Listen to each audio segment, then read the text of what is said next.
TikTok could be banned in the United States on Sunday, and that has some users turning to alternatives.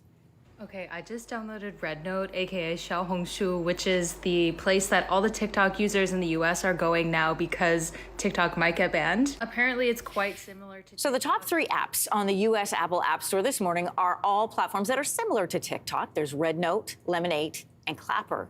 The U.S. Supreme Court is right now hearing arguments, and by the weekend will decide whether or not to uphold a law that will see TikTok banned in the United States. So for more this morning, we're joined by Mohit Rajans. He's a media and tech analyst, thinkstart.ca. Good morning. Good morning. Good morning. All right, we should remind everybody, the U.S. based this new law on their belief that TikTok is a national security risk. It is owned by ByteDance, which is based in China. The concern here is that the data that's collected could be used for mis and disinformation, among other nefarious arguments. This is what they're making to the Supreme Court, or this is what the law that they've made, which is being challenged at the Supreme Court. RedNote and Lemonade are also based in China. So then what is the surge in downloads for these apps specifically? Why go from TikTok to RedNote? Well, it's interesting you point that out because Lemonade, for example, is owned by ByteDance, and ByteDance owns several different companies, the same company that owns TikTok. So any rules and regulations associated with an app that's owned by ByteDance is going to suffer the same consequences as TikTok is potentially suffering. And then if you look at an app like RedNote that you mentioned, the reason why it's being considered so popular is that TikTok was really at a tipping point. It created a little bit of a culture, a zeitgeist in the way that people started to consume social media content. So naturally, a ton of creators and a ton of advertisers are starting to look for what the alternatives are because the current version of alternatives aren't really fulfilling that gap. Yeah, walk us through how similar is RedNote to TikTok?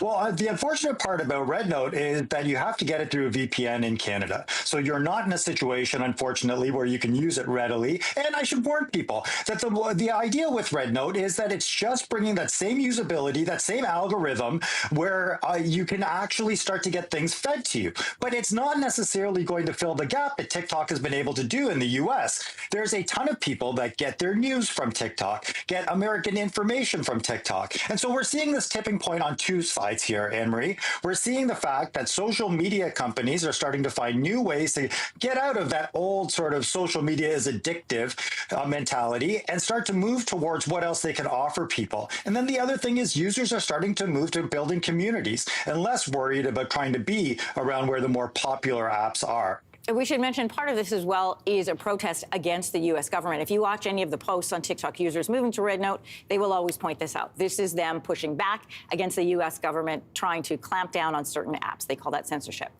India used to have the most TikTok users globally before its government banned the app back in 2020. So what does a nationwide ban on TikTok actually look like in practice? So on Monday morning, if this is struck down, if the law stands in the U.S. and TikTok is banned, what does it look like come Monday morning when people want to watch TikTok videos?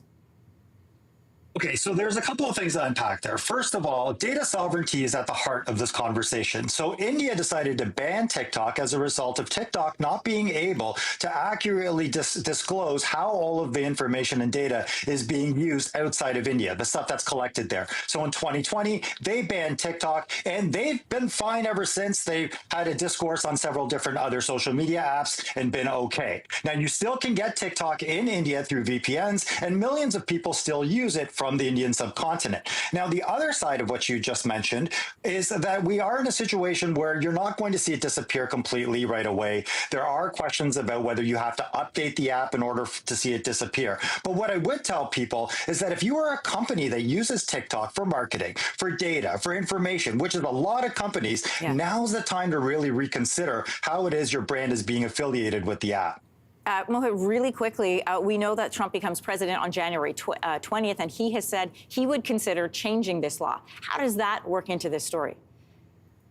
Well, let's not fight the fight here. TikTok has already tried to prove out that they're not doing anything nefarious. So if they can prove out to Trump that they're not a national security concern, that the data isn't being mined to create other products or misinformation, they might have a case. But I don't think that's going to happen overnight. And I think we're going to see a lot more volatility before we're going to see a solution. All right. Thanks for joining us this morning, Mohit Rajans, media and tech analyst at thinkstart.ca. Good to have you. If you liked that video, make sure to subscribe to the Your Morning YouTube feed, where you can find all kinds of new content posted every weekday morning.